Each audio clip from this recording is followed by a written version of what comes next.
Hi everyone, and welcome back to Reading for Fluency. Today we're going to read Chapter 10 and find out what happens when Jonas meets the receiver, because Jonas is the new receiver, and he's going to meet the original receiver, well, the current receiver. So let's get started and see what happens. I'm very curious. Chapter 10. I go in here, Jonas, Fiona told him when he reached the front door of the house of the old, after parking their bicycles in the designated area. Designated means where you're supposed to park, right? Oh, this is the bike parking lot. I don't know why I'm nervous, she confessed. She said, she's like, oh, I don't know why. I've been here so often before. She turned her folder over in her hands. Well, everything's different now, Jonas reminded her. Even the nameplates on our bikes, Fiona laughed. Huh.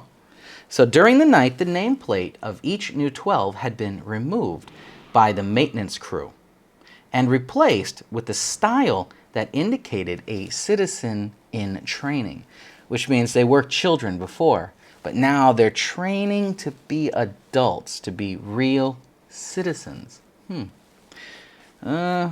I don't want to be late, she said hastily, and started up the steps. If we finish at the same time, I'll ride home with you.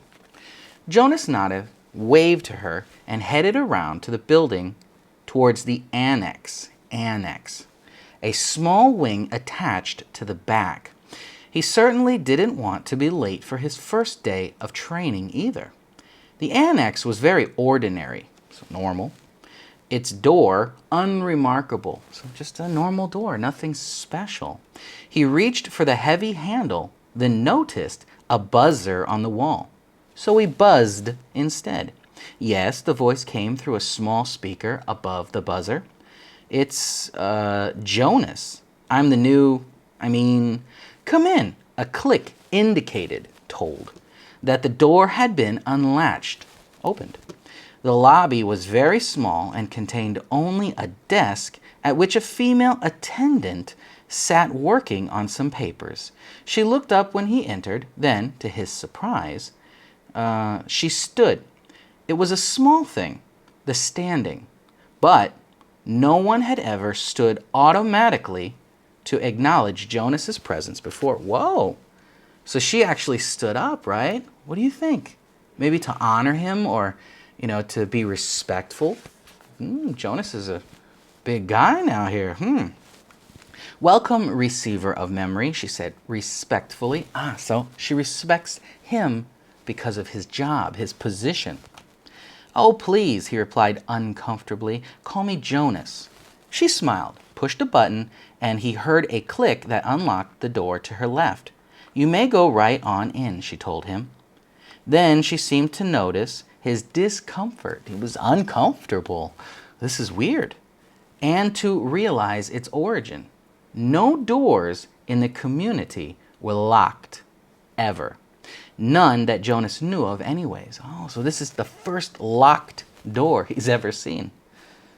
He's never been to America. The locks are simply to make sure, the receiver's privacy, because he needs concentration. He needs to think. He needs to be alone and quiet. She explained, it would be difficult if citizens wandered in looking for the Department of Bicycle Repair or something. Jonas laughed, relaxing a little. The woman seemed very friendly. Why was that funny? And it was true. In fact, it was a joke throughout the community that the Department of Bicycle Repair, an unimportant little office, was relocated so often that no one ever knew where it was. There was nothing dangerous here, she told him, but, she added, glancing at the wall clock, he doesn't like to be kept waiting. Okay. Jonas hurried through the door and found himself in a comfortably finished living room. Or living area, sorry, not living room. It was not unlike his own family unit's dwelling, so it was like his own house. A bed for sleeping. Furniture was standard throughout the community. Practical. sturdy, the function of each piece clearly defined. A bed for sleeping, a table for eating, a desk for studying. Wow, really organized, right? No personality. All of those things were in this spacious, big, spacious room, though each was slightly different from those in his own dwelling. Oh.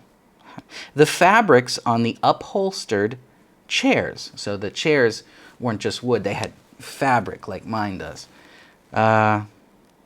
were slightly thicker and more luxurious. Yeah, luxurious, really awesome and soft and special, expensive, luxurious. The table legs were not straight like those at home, but slender and curved. With a small carved decoration at the foot. So at the bottom of the leg, there's a decoration. The bed in an alcove, so like a little opening in the room. It's tucked away. At the far end of the room was draped with a splendid, amazing, wonderful cloth, embroidered, right? Like decorations sewn onto the fabric over its entire surface with intricate, detailed, amazingly precise designs. But the most conspicuous difference was the books. So the most obvious difference was the books. In his own dwelling, there were the necessary reference volumes that each household contained, a dictionary, and the thick community volume which contained descriptions of every office, factory, building, and committee, and the book of rules, of course. Of course, right? The books in his own dwelling were the only books Jonas had ever seen. He had never known that other books existed. Wow, that'd be terrible. No books. They don't have books. They just have the books that they need for the community only. Wow. But this room's walls were completely covered by bookcases, filled, which reached to the ceiling. So these books are full. These bookcases are full. There must have been hundreds, perhaps thousands of books, their titles embossed in shiny letters, so raised up. Like, this book's not embossed, it's just flat, but I don't have a... Oh, I do! Harry Potter is embossed. Look at that. See how these letters raise up a bit? They're kind of shiny. Yeah. So that's embossed. I lost myself. Jonas stared at them. He couldn't imagine what the thousands of pages contained. Could there be rules beyond the rules that govern the community? Wow. See? No imagination. He never read stories. Could there be more descriptions of offices and factories and communities? See? He can't imagine other stuff. He can't imagine stories like this one. He had only a second to look around because he was aware that the man sitting in a chair beside the table was watching him. Hastily, quickly, he moved forward, stood before the man, bowed slightly, and said, "I'm Jonas. I know, welcome, receiver of memory." Jonas recognized the man. He was the elder who had seemed separate from the others at the ceremony. Remember, all the elders were sitting together, but this man was a little off to the side. Though he was dressed in the same special clothing that only the elders wore. Jonas looked self-consciously into the pale eyes that mirrored his own. Whoa, so Jonas and this man have the same color eyes. "Sir, I apologize for my lack of understanding." He waited, but the man did not give the standard accepting of apology response. After a moment, Jonas went on, "But I think, he corrected, reminding himself that if precision of language were ever to be important, it was certainly important now, in the presence of this man. That you are the receiver of memory. I was only selected yesterday. I'm not anything at all. Not yet." The man looked at him thoughtfully, silently. It was a look that combined interest, curiosity, concern, and perhaps a little sympathy as well. That man he didn't say the accepting the apology thing. You know, if you apologize, you have to say the other person has to accept the apology, but he didn't.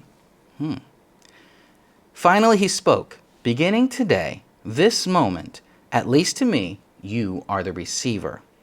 I have been the receiver for a long time. A very, very long time. You can see that, can't you? Jonas nodded.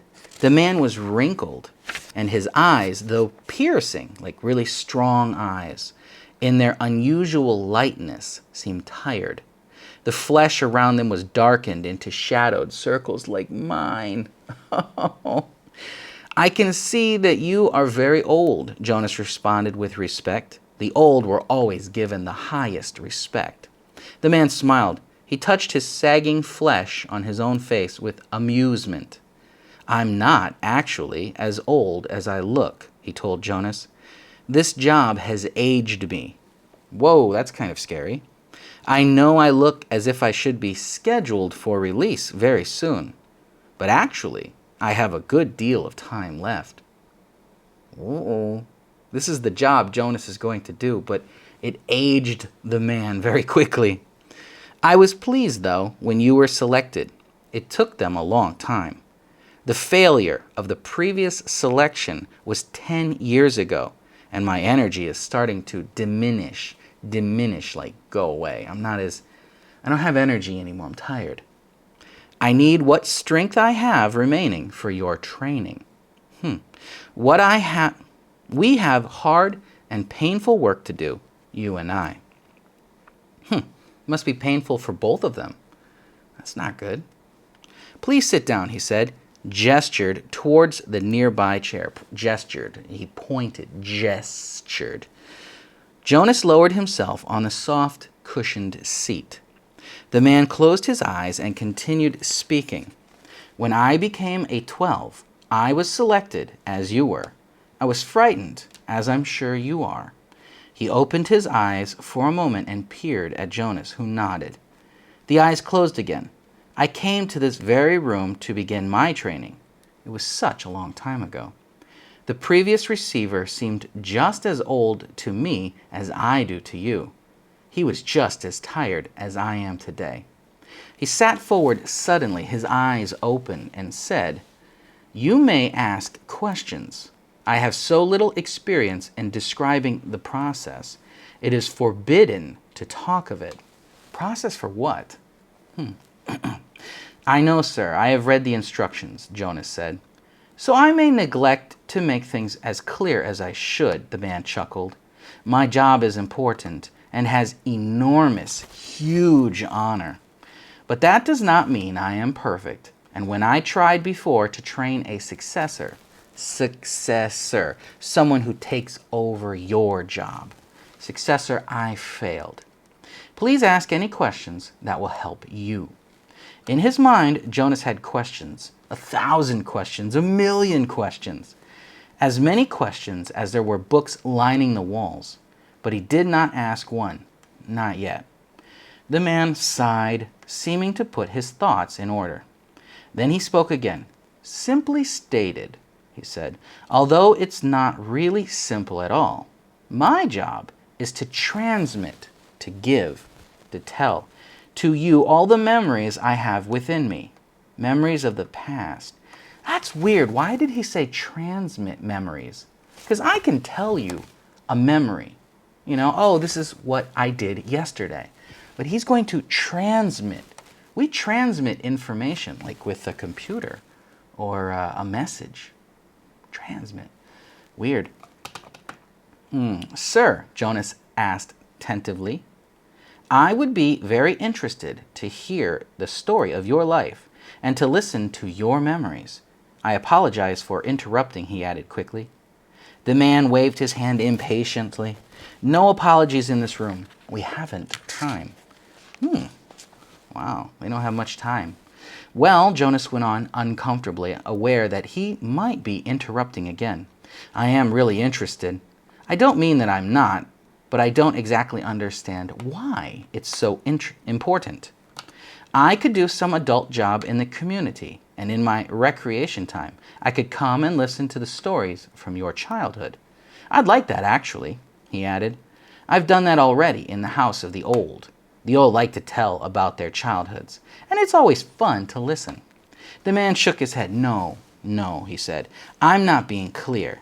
It's not my past, not my childhood that I must transmit to you." There it is again. Transmit. He leaned back, resting his head against the back of the upholstered chair.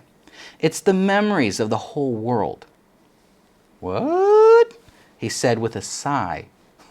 Yeah, that's a lot of memories. "Before you, before me, before the previous receiver, and generations before him." Wow. Jonas frowned. "The whole world?" he asked. "I don't understand. Do you mean not just us? Not just the community? Do you mean elsewhere too?" He tried in his mind to grasp the concept, to understand the idea. "I'm sorry, sir. I don't understand exactly. Maybe I'm not smart enough. I don't know what you mean when you say the whole world, or generations before him. I thought there was only us. I thought there was only now." That's not good. Wow. He has no idea of the past, what happened before them. So that means everyone in the community has no idea about the past, except for the rumor of the last receiver running away. There's much more. There's all that goes beyond, all that is elsewhere, and all that goes back and back and back. I received all of those when I was selected. And here, in this room, all alone, I re-experienced them again and again. What? That's weird. Like he lives the memory again? Like he just remembers stuff over and over? It is how wisdom comes and how we shape our future. Okay, that makes sense. So he's using the memories of lessons learned to learn wisdom and plan the future. He rested for a moment, breathing deeply. I'm so weighted with them. So he knows so much, it just makes his life difficult. Jonas felt a terrible concern for the man suddenly. It's as if the man paused, seeming to search his mind for the right words of description. It's like going downhill through deep snow on a sledge, he said finally. At first it's exhilarating, exhilarating, so super excited, so exciting, exhilarating, the speed, the sharp, clear air, but then the snow accumulates, snow starts to build up, builds up on the runners, and you slow, you have to push hard to keep going, and he shook his head suddenly and peered at Jonas. That meant nothing to you, did it? He asked. Jonas was confused. I didn't understand it, sir. What doesn't he understand? Of course you didn't. You don't know what snow is. Okay, so the community's not cold. Do you? Jonas shook his head. Or a sledge. I don't know why they call it a sledge. It'd be like a sled for us. Sled, runners. So old-fashioned sleds, piece of wood. It had runners on the bottom, 2 of them. You see it when you see like pictures of wintertime with Santa Claus or something. No, sir, Jonas said. Downhill? That term means nothing to you? Nothing, sir. So he doesn't know what a hill is. Wow. Well, it's a place to start. I'd been wondering how to begin. Move to the bed and lie face down. Remove your tunic first. Okay, it's getting weird now. Jonas did so, a little apprehensively, so he's worried. He's taking his clothes off. Beneath his bare chest, he felt the soft folds of the magnificent, amazing, special cloth that covered the bed.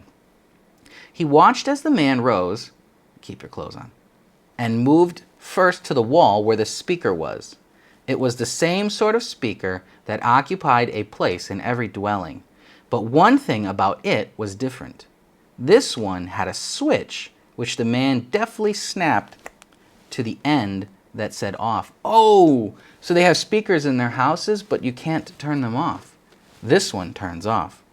Jonas almost gasped aloud, right? To have the power to turn the speaker off? Well, that's crazy. It was an astonishing, a crazy idea. Unbelievable. You can turn that off? Then the man moved with surprising quickness to the corner where the bed was. He sat on a chair beside Jonas, who was motionless, waiting for what would happen next. Close your eyes, relax. This will not be painful. That's good, right? Jonas remembered that he was allowed, that he had been encouraged to ask questions. What are you going to do, sir? He asked, hoping that his voice didn't tell his nervousness. He didn't want him to know how scared he was. I'm going to transmit the memory of snow, the old man said, and placed his hands on Jonas's bare back. That's weird. That is weird. Remember I said, why are they using the word transmit? So he placed his hand on Jonas's back and said, I'm going to transmit. So that instead of telling the memory, whoa! Okay, so this is weird. It's getting weird. It was weird, and then it was like, okay, I understand. Now it's weird again. Let's take a look at our reading comprehension questions. Remember, you can get this worksheet from the link in the description. Click the link and download this photo, and you can use it in your classroom and stuff for your homework. Question number 1. Why do you think the receiver of memory is behind the only locked doors in the community? Yeah, is it protecting him, or is it protecting the community? What do you think? Question 2. Do you think the receiver of memory, Jonas, lives in the house of the old because he is old, or for some other reason? So why is he in that annex of the house of the old? Question number 3. Why do you think the receiver has aged so much? Right? The guy said he's not old, but he looks old. Why? And question number 4. How do you think the memory of snow will be transmitted through Jonas's back? Feels like an alien thing, right?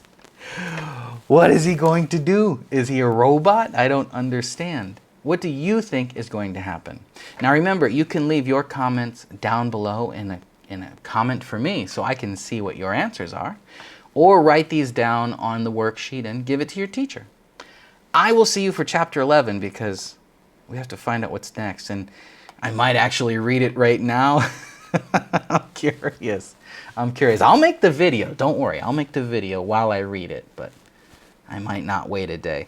All right. I'll see you for the next chapter. Bye.